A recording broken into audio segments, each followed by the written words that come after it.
সুপ্রিয় দর্শক সবাইকে স্বাগতম গ্রিন টিভির সাপ্তাহিক আয়োজন স্পোর্টস এক্সট্রাতে। আজকে আমাদের সাথে আছেন আখতারুজ্জামান ভাই, বাংলাদেশ রাগবি ফেডারেশন ইউনিয়নের সাধারণ সম্পাদক। কেমন আছেন ভাই? আসসালামু আলাইকুম। জি আলহামদুলিল্লাহ ভালো আছি। বাংলাদেশের রাগবির বর্তমানে কি অবস্থা, আপনি যদি একটু জানাতেন আমাদেরকে। বর্তমান রাগবির অবস্থা আমি মনে করি যে অনেকটাই উন্নতির দিকে যাচ্ছে। বিশেষ করে আমরা এখন যে টুর্নামেন্টগুলি আয়োজন করছি, যে খেলাধুলা আয়োজন করছি, এখানে ম্যাক্সিমাম জেলার এবং ম্যাক্সিমাম স্কুলগুলি এখানে এখন অংশগ্রহণ করছে। তো এখানে আমরা এখন বর্তমানের যে টুর্নামেন্টগুলি আমাদের ঢাকা শহরে, ঢাকার বাইরে বিভিন্ন জেলাতে হচ্ছে, এখানে আমরা এনাফ পার্টিসিপেন্ট পাচ্ছি। এবং রাগবি মোটামুটি একটা সময়ে মানুষ কখনো জানতো না যে রাগবি বাংলাদেশে খেলা হয়, মনে করতো যেটা একটা বিদেশি খেলা, ফিজিক্যাল গেম। বাট এখন বর্তমানে বাংলাদেশ কিন্তু অনেকেই জানেন যে রাগবি বাংলাদেশে খেলা হয়। হয়তো আমরা এশিয়ার অনেক বড় দলকে সাথে নিজেদেরকে তুলনা করতে পারি না, বাট আমরা একটা ফাস্টেস্ট গ্রোয়িং রাগবি নেশন বলতে পারি। ওকে, আক্তার ভাই, ঢাকাতে আসলে বেশ কিছু টুর্নামেন্টও আপনারা আয়োজন করেন এবং ঢাকার বাইরেও নিশ্চয়ই রাগবি ফেডারেশনের কার্যক্রম আছে। জেলা পর্যায়গুলোতে আসলে রাগবিতে খেলোয়াড়ের সাড়া কেমন পাচ্ছেন এবং আমাদের রুট পর্যায়ে যে প্লেয়ারগুলো আছে তারা আসলে নার্চারিংটা কেমন পাচ্ছে? রুট পর্যায়ে আসলে আমরা এখন তৃণমূল যেটা আপনার প্রোগ্রাম আছে সেটা আমরা চালু করেছি, স্কুল, কলেজ, ইউনিভার্সিটি, এবং এটার জন্য একটা আমরা স্পন্সরশিপ পেয়েছি, try together programme, Emirates from Dubai. সেটা আমরা চলমান আছে এবছর, পুরো বছরটি আমরা সেই প্রসেসে যাচ্ছে এটা। এবং এখানে বিভিন্ন জায়গায়, যেরকম এই মাসে আমাদের একটা মাগুরাতে একটা স্কুল টুর্নামেন্ট আছে, তারপরে ফেব্রুয়ারিতে আমাদের হয়েছে ঢাকায়। তো আমাদের পুরো বাংলাদেশব্যাপী আমরা এই জিনিসটা করতে যাব। আর আগামী মাসে আমরা university level, college level rugby টুর্নামেন্টটা হবে ঢাকার মধ্যে। আর গ্রাসরুট ডেভেলপমেন্ট ওখান থেকে আসতেছেন। আর ক্লাবগুলিও আমরা জেলার বাইরে যে ক্লাবগুলি আছে সে ক্লাবগুলিতে কিন্তু এনাফ সাড়া পাচ্ছে, টুর্নামেন্ট হচ্ছে, এবং তাদের রেজিস্টার্ড ক্লাবও এখন সব হয়ে গেছে অলমোস্ট। তো সো ফার আমরা এবার 30টা জেলাতে রাগবি ক্লাব আছে এবং দে আর রেজিস্টার্ড। তো আমরা আশা করি ওখান থেকে আমরা বেটার একটা পাচ্ছি, এবং মোটামুটি ওখানে জেলাতে যখন খেলা হয়, ফুটবলের মতো না হলেও অন্তত মোটামুটি আমরা ভালো দর্শক সারা আমরা পাচ্ছি। যাক, খুবই ভালো লাগলো শুনে। একটু আপনার কাছে প্রশ্ন করতে চাই, আন্তর্জাতিক যে অঙ্গনটা আছে রাগবির, সেখানে বাংলাদেশের বর্তমান অবস্থানটা কোথায়? আমরা কি আসলে আন্তর্জাতিক রাগবি ফেডারেশনের সাথে কানেক্টেড কিনা? এবং সাউথ এশিয়ার কথা যদি বলি, যে দক্ষিণ এশিয়াতে ভারত, শ্রীলঙ্কার তুলনায় বাংলাদেশের বর্তমান অবস্থানটা কোথায় জাতীয় দলের কথা বললে? Bangladesh as a rugby nation, as a developing rugby nation, এটা in the process of becoming a strong rugby unit, এবং এটার জন্য আসলে কিছুটা সময় লাগবে। আমরা যদি আমরা চিন্তা করি ইন্ডিয়া অথবা শ্রীলঙ্কা কিন্তু লাস্ট 100 ইয়ার্স ধরে রাগবিটা খেলে। আপনি যদি শ্রীলঙ্কার ওই দেশে আপনি যদি ঘুরতে যান কখনো, আপনি দেখবেন যে ওদের এলাকায় বিভিন্ন জায়গায় রাস্তাঘাটে তারা রাগবিটা খেলতেছে মোর দ্যান ক্রিকেট। তো ওখানে ডেফিনেটলি আমরা তাদের সাথে কম্পেয়ার করতে পারি, আমাদের ফিজিক্যাল স্ট্রাকচার এবং আমাদের কন্ডিশনিংটা সব সিমিলার। আমরা খুব একটা পিছিয়ে নেই আসলে। এখন এখানে আমাদের আসলে যদি আমাদের কর্পোরেট লেভেল থেকে এবং প্রাইভেট সেক্টর থেকে যদি সাপোর্ট আসে, যে স্পন্সরশিপগুলি আছে, বা সরকার থেকে যদি এখানে আরও বেশি দৃষ্টিকোণ যেটা দিচ্ছেন আমাদের মাননীয় state minister of sports Aminul Haque Sahab, উনি যথেষ্ট আমাদেরকে আশা দিয়েছেন, এবং উনি বলেছেন উনি রাগবিটাকে ফুটবল এবং ক্রিকেটের মতনই ওই দৃষ্টিতে দেখেন, এবং সে সহযোগিতা উনি করবেন। Thanks to him. এ ধরনের সহযোগিতা আসলে আগে আমরা কখনো পাইনি, উনি যেভাবে আমাদেরকে আশা দিয়েছেন। বাট আমরা যদি সত্যি কথা বলতে, যদি আমরা এই যে প্রগ্রেসে আমরা যাচ্ছি এভাবে যদি আমরা চালিয়ে যেতে পারি, ইনশাল্লাহ আমরা খুব শীঘ্রই আমরা এই সাউথ এশিয়াতে একটা ডমিনেন্ট একটা সাইড থাকবো। আমাদের সামনে একটা সাউথ এশিয়ান গেমস হওয়ার কথা ছিল পাকিস্তানে, সেটা আগামী বছর হবে, এবং আমরা আশা করি যে সেখানে আমাদের একটা মেডেল থাকবে। আচ্ছা, জাতীয় দলের খেলোয়াড়দের যদি কথা বলি, যে অনেকগুলো প্লেয়ারই আছেন বাংলাদেশ আর্মি থেকে এবং আনসার টিম থেকে।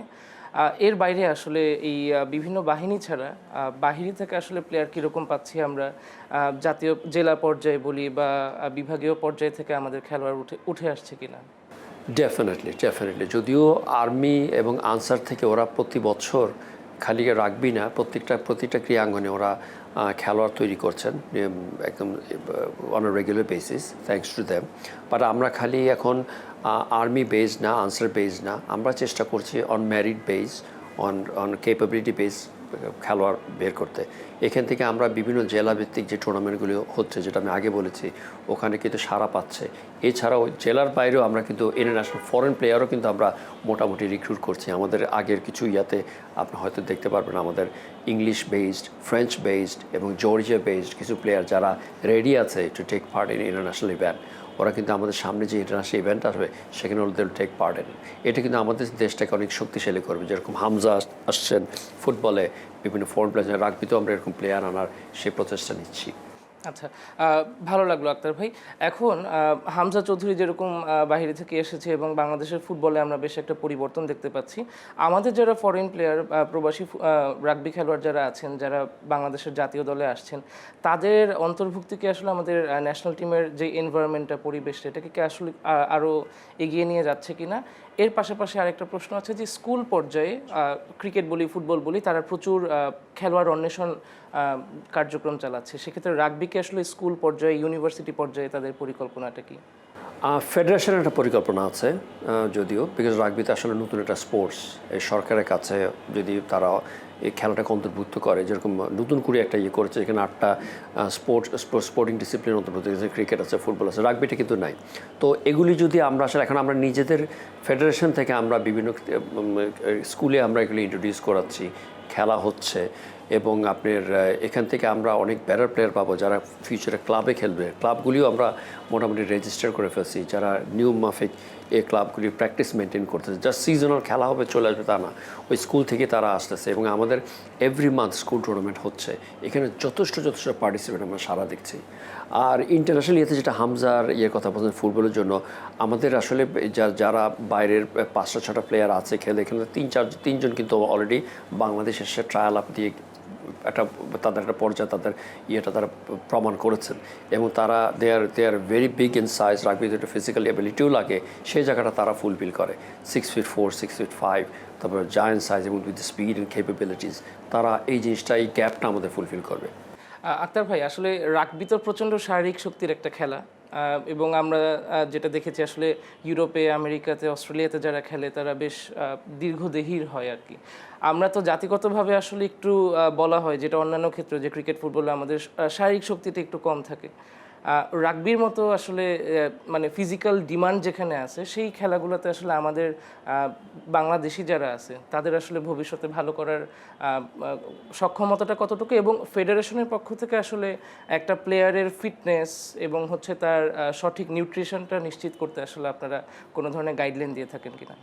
আমরা ডেফিনেটলি ফিটনেস, এখন আমরা অ্যাডভান্স স্পোর্টস নিয়ে ডিল করতেছি, যেটা আমাদের আগে ছিল না। ওয়ার্ল্ড ওয়াইড কিন্তু সব অ্যাডভান্স স্পোর্টস নিয়ে করছে, নিউট্রিশন নিয়ে কাজ করতেছেন। আমরা in the process of doing that also. আমাদের ফিজিশিয়ানস আছেন এবং আমরা গাইডলাইন দিচ্ছি। আর লাইফের যে ডিসিপ্লিন আছে খেলোয়াড়দের, সেটাও আমরা তাদেরকে একটা গাইডলাইন দিচ্ছি।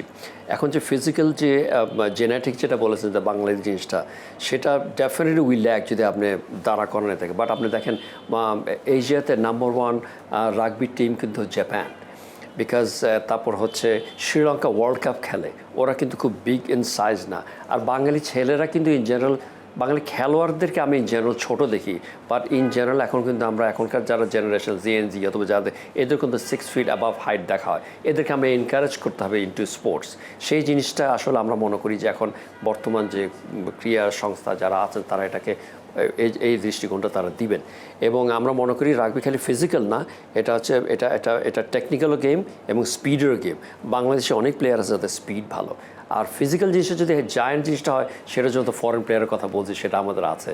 আর আমাদের এই যে বর্তমান জেনারেশন যারা ছেলে মেয়ে আছে, এরা কিন্তু মোটামুটি ভালো সাইজেরই হয়। যদি আপনারা 6 ফিটের ছেলে কিন্তু অনবরত দেখা যাচ্ছে এখন, এরা খেলাধুলা করতেছে না, এদেরকে এর মধ্যে ইনক্লুড করতে হবে, যদি বেটার ফ্যাসিলিটি দিতে পারি, যদি খেলা গ্ল্যামারটা বাড়াতে পারি।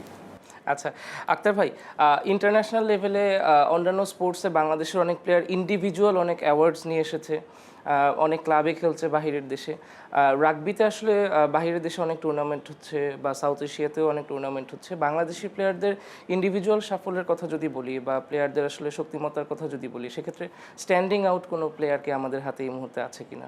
আমাদের স্ট্যান্ডিং আউট কয়েকজন প্লেয়ার আছেন যারা সেনাবাহিনীতে খেলছেন, আর কয়েকজন সিভিলেও আছেন যারা আসলে খুবই প্রতিভার একজন খেলোয়াড়।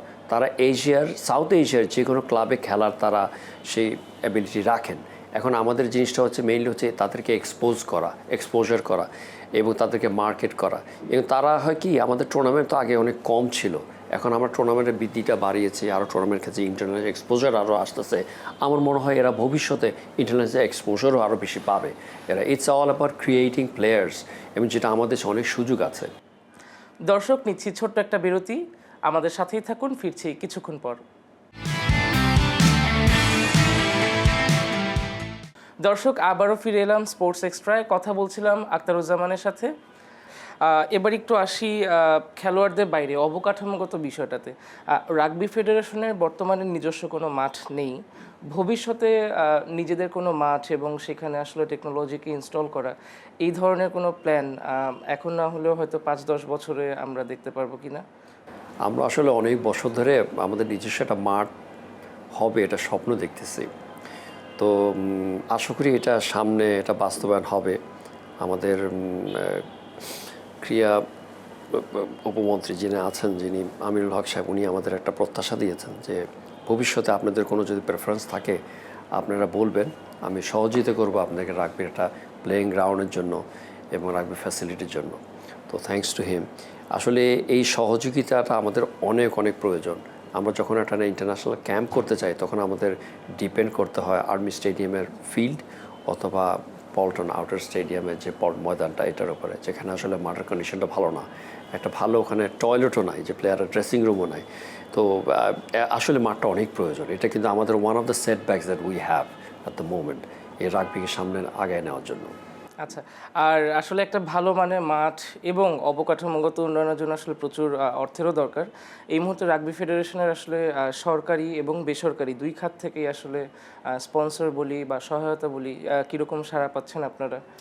এটা সঠিক কথা, আপনি যেটা বলেছেন, আপনার ফাইন্যান্সিয়াল বিষয়টা খুবই ইম্পর্টেন্ট।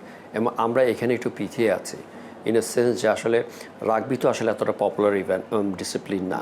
এখানে সরকার থেকে যে বাজেটটা আসে সেটা যথেষ্ট না রাগবিকে চালানোর জন্য। এবং সিন্স এটার আনপপুলার ইভেন্ট, একটা ডিসিপ্লিন, এই জন্য আপনার কর্পোরেট লেভেলে প্রাইভেট সেক্টর থেকে এখান থেকে তেমনটা স্পন্সরশিপ আসে না।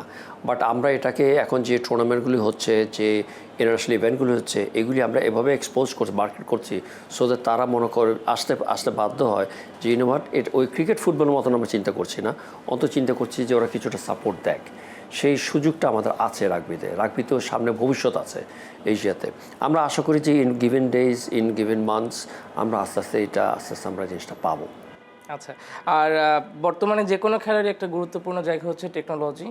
সো প্রযুক্তিগত দিক থেকে যদি আমরা বলি যে আসলে রাগবিতে আপনাদের অ্যানালিস্ট এবং সেই অ্যানালাইসিসের উপরে বেস করে প্লেয়ার পারফরমেন্স বোঝা, আসলে টেকনোলজিক্যালি কতটুকু আগাতে পেরেছি আমরা রাগবিতে, এবং ফরেন কোনো আসলে আমাদের এরকম কোনো স্টাফ আছে কিনা যে আসলে আমাদের দেশীয় স্টাফদেরকে এই বিষয়ে আরও প্রশিক্ষিত করতে পারে? ইয়েস, আমাদের বর্তমানে আপনার টেকনিক্যাল সাইডটা দেখার জন্য আমাদের ফ্রেঞ্চ একজন অ্যাসিস্ট্যান্ট আপনার ডেভেলপমেন্ট কোচ আছেন। ওনার কাজ হচ্ছে যে মেইনলি এদের অ্যাথলেটসদের আপনার ফিজিক্যাল ফিটনেস, তারপর নিউট্রিশন এবং ওদের যে কন্ডিশনিংটা সে সাপোর্ট করে। তার নাম হচ্ছে তাদের ফ্রেঞ্চ একজন ভদ্রলোক। He is bin here with us for last 7 months। তো সে ভালোভাবে আমাদের রিজনে গাইড করছে। বাট আমরা আরও বেটার ইয়ার জন্য টেকনোলজি এবং আরও ইম্প্রুভমেন্টের জন্য আমরা চেষ্টা করছি যেটা কীভাবে এটা better, because it's a very demanding physical game. তো এটার জন্য আসলে প্রয়োজন সেটাও আমরা সেটার জন্য কাজ করার জন্য আমরা চেষ্টা করছি। আচ্ছা, টেকনোলজির সাথেই চলে আসলে ব্রডকাস্টের বিষয়টা, যে ভবিষ্যতে কোনো রাগবি টুর্নামেন্ট অথবা বাইল্যাটারাল সিরিজে আমরা দেখব কিনা যে টেলিভিশনের পর্দায় অথবা অনলাইনের পর্দায় যে রাগবি খেলা বাংলাদেশ জাতীয় দলে, সেটা দর্শকরা ঘরে বসে দেখতে পারবে কিনা? ইয়েস, আমরা এটা দেখবো ইনশাআল্লাহ। আমাদের সামনে ডিসেম্বরে আমাদের একটা বড় একটা ইভেন্ট আছে। আমরা ফার্স্ট টাইম সক্ষম হচ্ছি যে রাগবি সেভেন্স বড় একটা টুর্নামেন্ট আসর এখানে আয়োজন করতে, যেখানে ওয়ার্ল্ডের কয়েকটা বেস্ট টিম থাকবেন এবং ভালো স্পন্সার্স থাকবেন। এবং আমরা তখন এর মধ্যে জিনিসটা মোটামুটি একটা জনপ্রিয়তা অর্জনে নিয়ে যাব, যেখান থেকে এটা টিভি ব্রডকাস্ট করলে মানুষ এটা ভিউ করবে, অ্যাডভার্টাইজ। এই জন্যই আমরা লাস্ট 1 বছর ধরে কাজ করছি এটার পেছনে। সামনে ইনশাল্লাহ আমাদের যে লোকাল যে টিভি চ্যানেলসগুলি আছে এরা ব্রডকাস্ট করবে সেই প্রত্যাশা আমাদের করেছেন। খুবই ভালো লাগলো রাগবির বর্তমান অবস্থা সম্পর্কে জানতে। একটু ভবিষ্যৎটা সম্পর্কে জানতে চাই, যেহেতু আপনারা বলছেন যে বেশ নতুন আপনাদের যাত্রাটা বাংলাদেশের স্পোর্টস ইন্ডাস্ট্রিতে। আগামী 5 বছরে আসলে রাগবিকে কোথায় দেখতে চান? আগামী 5 বছর রাগবিকে দেখতে চাচ্ছি ভিক্টরি ছাড়া তো কিছু না। আমরা চাচ্ছি যে সাউথ এশিয়াতে অন্তত এটা একটা ডমিনেন্ট সাইট হোক এবং আমরা ওয়ার্ল্ড রাগবির একটা মেম্বারশিপ পাই। আমরা বর্তমানে এশিয়া রাগবির ফুল মেম্বার। আমরা রাগবি ওয়ার্ল্ড রাগবি যেটা ফুটবলে যেটা ফিফা বলে সেটা ওয়ার্ল্ড রাগবি ফুল মেম্বারশিপ আমরা চাচ্ছি যে সেটা অর্জন করতে। সেটা হলে আমাদের আসলে অনেক কিছু অনেক হার্ডলগুলি আমাদের ওভারকাম করবো আমরা। আর হচ্ছে আমরা মোটামুটি চাচ্ছি ওয়ার্ল্ড র্যাঙ্কিংয়ে আমরা চলে আসতে। এটাই হচ্ছে নেক্সট আমাদের মানে ফিউচার আমরা ইন রাগবি আমরা চাচ্ছি যে নেক্সট 10 ইয়ার্সের মধ্যে আমরা অ্যাচিভ করতে। আক্তার ভাই, আসলে দেখা যাচ্ছে যে অনেকগুলো স্পোর্টস অনেক বেশি ঢাকা কেন্দ্রিক, যেগুলোতে আসলে অনেক বেশি ইকুইপমেন্টস লাগে, খরচ লাগে। রাগবিতে আপনি বললেন যে খরচ তুলনামূলক কম খেলার জন্য। ঢাকার বাইরে একেবারে আঞ্চলিক পর্যায়ে এটাকে ছড়িয়ে দিতে আপনারা কী ধরনের কাজ করছেন এবং সেখানে আসলে সাড়া কেমন পাচ্ছেন সাধারণ মানুষের মধ্যে? আসলে সারা খুব ভালোই পাচ্ছে। আমরা আসলে ফার্স্ট দিন যেটা করেছি, আমরা অ্যাজ এ কমিটি এখানে আসার পরে প্রথম যেটা করেছি, ঢাকার বাইরে যতগুলি টুর্নামেন্ট আছে ওখান থেকে আমরা ক্রীড়া সংগঠক যারা আছেন, তারপর জেলা ক্রীড়া অফিসার যারা আছেন তাদের সাথে যোগাযোগ করে আমরা এলাকা ভিত্তিক আমরা খেলাগুলি করেছি এবং ওখানে আমরা মোটামুটি চেষ্টা করেছি ওদেরকে ফাইন্যান্স করতে, যেন খুব সুন্দরভাবে এটা যেন একটা কার্নিভাল আকারে যেন তারা এটাকে উপস্থাপনা করে, যেন রাগবিটাকে মনে হয় যে it's a new thing, something fun to watch এবং খুব এক্সাইটিং একটা ইভেন্ট। বিকজ 7 সাইড মানে 7 মিনিট করে 14 মিনিট খেলা, অল্প সময়ের মধ্যে অনেক ইন্টেন্স একটা ফিজিক্যাল অ্যাক্টিভিটিস এখানের মধ্যে সেটা, এবং এটা আমরা ওখানে এখনও করছি, তখনও করেছি, সামনে আরও বেশি এটা হবে। এতক্ষণ তো জানলাম রাগবি সম্পর্কে, আপনার সম্পর্কে একটু জানতে চাই যে সাধারণ সম্পাদক হিসেবে আপনার ব্যক্তিগত লক্ষ্যটা কি আসলে রাগবিকে নিয়ে? আমার ব্যক্তিগত লক্ষ্য হচ্ছে রাগবি একদিন ওয়ার্ল্ড কাপ খেলবে। রাগবি একদিন আমি একটা স্ট্রাকচার করে দিয়ে যাচ্ছি, যে স্ট্রাকচার থেকে রাগবির রুট লেভেল থেকে প্লেয়ার চলে আসবে এবং তারা ডোমেস্টিক স্ট্রাকচারটা সুন্দর হবে, এখান থেকে ন্যাশনাল লেভেলে খেলবে এবং ওরা অটোমেটিক ইন্টারন্যাশনাল লেভেলে ওরা পারফর্ম করবে। যে স্ট্রাকচারটা আমাদের ফুটবলে আছে, ক্রিকেটে আছে, সেই স্ট্রাকচারটা আমি করে দিয়ে দিতে চাচ্ছি। আক্তার ভাই, ফেডারেশনের গল্প শুনলাম, রাগবির গল্প শুনলাম, আপনার গল্পটা শোনা হয়নি। আসলে আপনি রাগবিতে কিভাবে আসলেন? আসলে আমার ছোটোবেলাতে খেলাধুলো খুব পছন্দ করতাম। আমি নির্মাণ খেলেছি, পাইনিয়র খেলেছি, তারপরে আমেরিকাতে আমি LA গ্যালাক্সির জন্য ট্রাই আউটও করেছি, তো ওখানে কোয়ালিফাই করি নাই। তারপর বাট ওখানে আমি স্পোর্টস ম্যানেজমেন্ট নিয়ে একটা ইন্টার্ন করেছিলাম। তখন থেকে আমার একটা ইচ্ছে ছিল যে বাংলাদেশে আমি স্পোর্টস নিয়ে কিছু যদি করা যায়। তো বাংলাদেশে এসে আমি প্রফেশনাল গলফও খেলেছি। তো গলফে আমি বেশ সময় দিয়েছি। তারপর আমি চিন্তা করলাম যে ক্রীড়াঙ্গনে যদি কোনো কাজে আসে, সিন্স আই লাভ স্পোর্টস, তো এখানে আমার একটা অপরচুনিটি আসে। আমার নেইবার আঙ্কেল উনি একদিন আমাকে বললো, if you're interested to take part as a general secretary of rugby, আর রাগবি তো more of similar to American football, it's a physical game, আর ফিজিক্যাল জিনিসগুলো সবসময় ভালো লাগে। তো ওইখান থেকে আসলে এই আশাটা এবং শখটা করে এখানে আসা আর কি। আপনার গল্পটা শুনলাম, এখন হচ্ছে ইয়াং জেনারেশন যারা রাগবিতে আসতে চায় তাদের জন্য আপনার কোনো সাজেশন আছে কিনা, বা কেন তারা আসবে? আসলে রাগবিটা আমরা মনে করি যে এটা একটা ফিজিক্যাল গেম, মারামারি এরকম, বাট বিষয়টা এরকম না। ইট টিচিজ ইউ ডিসিপ্লিন। আপনি যদি ফিজিক্যাল কোনো অ্যাক্টিভিটিতে ইনভলভ হতে চান তাহলে কিন্তু আপনার you have to have a discipline life. যেটা একটা ইয়াং জেনারেশন থেকে যদি আপনার ডিসিপ্লিন লাইফ থাকে, আপনি সব কিছুতে সাকসেসফুল হবেন। Even if you don't pursue rugby, আপনি anything you do in your life, যেটার জন্য আপনাকে discipline discipline life is very important. তো রাগবি আপনাকে সেটা শেখায় যে কীভাবে আপনি পেশেন্স নিয়ে খেলবেন, কীভাবে রেস্ট করবেন, রিল্যাক্স করবেন, এবং কীভাবে আপনার মেন্টাল টেকনিকটা অ্যাপ্লাই করবেন এবং আপনার নিজের শরীরের প্রতি যত্ন নেবেন। Because body is the vessel of your soul. So এটা যদি it's the biggest asset you have. আপনি সো রাগবি খেলতে গেলে আপনার ফিজিক্যাল ফিটনেস থাকতে হবে। তো this is the foundation of your life. তো rugby teaches you that. Okay, আর প্রফেশন হিসেবে যদি কেউ নিতে চায় রাগবিকে, যেটা ক্রিকেটাররা নিচ্ছে, ফুটবলাররা প্রফেশন হিসেবে খেলছে, সো সেক্ষেত্রে ফাইন্যান্সিয়াল বিষয়টাও চলে আসে, একটা ক্যারিয়ারের বিষয় আসে যে লং টাইম কতক্ষণ তারা সার্ভ করতে পারবে দেশকে। সো সেই জায়গাটাতে আসলে রাগবি এখন কি অফার করছে, এবং হচ্ছে ইয়াং জেনারেশন তারা যখন বড় হবে তারা আস্তে আস্তে আসলে আপনাদের প্ল্যানটা কি যে আসলে প্রফেশন হিসেবে এটাকে নেওয়ার মতো সুযোগ হবে কিনা? এই জায়গায় সবচেয়ে প্রথম আমি ধন্যবাদ জানাবো আমাদের মাননীয় প্রধানমন্ত্রী তারেক রহমানকে। উনি ক্রিয়া হবে পেশা, পরিবার পাবে ভরসা, এখান থেকে যে উনি আপনার যে একটা ভাতা সিস্টেম করে দিয়েছে প্রত্যেকটা খেলোয়াড়দেরকে, প্রত্যেকটা ডিসিপ্লিনকে, এবং আশা করি ইনশাআল্লাহ রাগবিও সামনে পাবেন। আমাদের ক্রীড়া উপমন্ত্রী জি আমির হক সাহেব আছেন, উনিও প্রত্যাশা দিয়েছেন যে ভবিষ্যতে রাগবি প্লেয়াররাও এই যে 1 লক্ষ টাকা করে যে ভাতা কার্ডটা, সেটা তাদেরকেও সে অন্তর্ভুক্ত করবেন। তো এটা কিন্তু একটা ওয়ান্ডারফুল একটা অপরচুনিটি ফর প্লেয়ার্স, এবং এটা তাদেরকে এনকারেজ করা উচিত। এগুলির থেকে কি হবে, আপনার ভবিষ্যতে প্লেয়াররা তারা লেখাপড়া করে, কিন্তু আপনি দেখেন মাস্টার্স পাস করে 50,000 একটা স্যালারি পাওয়াটা অনেক ডিফিকাল্ট। আর সে যদি সেম টাইম রাগবি তার লাইফে থাকে, ভালো খেলে, তখন কিন্তু সে 1 লক্ষ টাকার ভাতা ওইখান থেকেই পায়। এবং ভালো এই সুযোগ সুবিধা, ভালো যদি সে খেলার সে থাকে, সে বাংলাদেশের বাইরেও সে ভালো ক্লাবে খেলতে পারে। বাংলাদেশে কিছু ভালো ভালো ছেলে আছে যারা বিদেশে থাকেন, বাংলাদেশে ছিলেন আগে, রাগবির জন্য বিদেশে চলে গেছেন, এবং ওখানে কিন্তু তারা ভালো করছেন অ্যাজ এ কোচ হিসেবে, অ্যাজ এ খেলোয়াড় হিসেবে। আমাদের টোটাল বাংলাদেশের লেভেল 2 কোচ আছে 5 জন, 2 জনই কিন্তু দেশের বাইরে ভালো অপরচুনিটি পেয়েছে চলে গেছেন, বিকজ দেশ তাকে অতটা দিতে পারতেছে না। অপরচুনিটি অবশ্যই আছে, এখানে ভবিষ্যতে এটার আছে, যদি ভালো সে করতে পারে। যে কোনো এনিথিং ইউ ডু, আপনি যদি খুব ভালো করতে পারেন, আপনার অপরচুনিটি আছে। আচ্ছা, সর্বশেষ প্রশ্ন আক্তার ভাই আপনার কাছে, যে আমরা অনেক খেলাতেই দেখেছি ক্রিকেট এবং ফুটবলের বাইরে যে অর্থনৈতিক কারণে অনেকেই খেলাটাকে ছেড়ে এরপরে হয়তো কর্পোরেটে অথবা নিজের মতো করে একটা ক্যারিয়ার গড়ে তোলেন। সেক্ষেত্রে রাগবি প্লেয়ার যারা আছেন তাদেরকে দীর্ঘ সময় ধরে রাখার জন্য আপনারা কীরকম অফার করছেন এখন, এবং এর পাশাপাশি যারা ভবিষ্যতে আসবে তাদেরকেও আপনাদের ধরে রাখার, দীর্ঘ সময় ধরে রাখার কোনো পরিকল্পনা আছে কিনা? আসলে কি, রাগবিটাকে প্রফেশন যে আপনি সারা জীবন খেলোয়াড় থাকতে হবে, নট নেসেসারি। যেরকম আমাদের এখানে যে মাহফিজুল ইসলাম কাঞ্চন সাহেব আছেন, উনি একসময় রাগবি খেলোয়াড় ছিলেন, তারপর উনি রাগবি লেভেল 2 কোচ হয়েছেন, এবং ওনার মাশাআল্লাহ ওনার এটার প্রতি এত ডেডিকেটেড ছিলেন, ওনাকে এশিয়া রাগবি একটা জব দিয়ে দিয়েছেন। এখন উনি এশিয়া রাগবির তে আছেন, এবং উনি, আমরা কিন্তু blessed two have a person like him.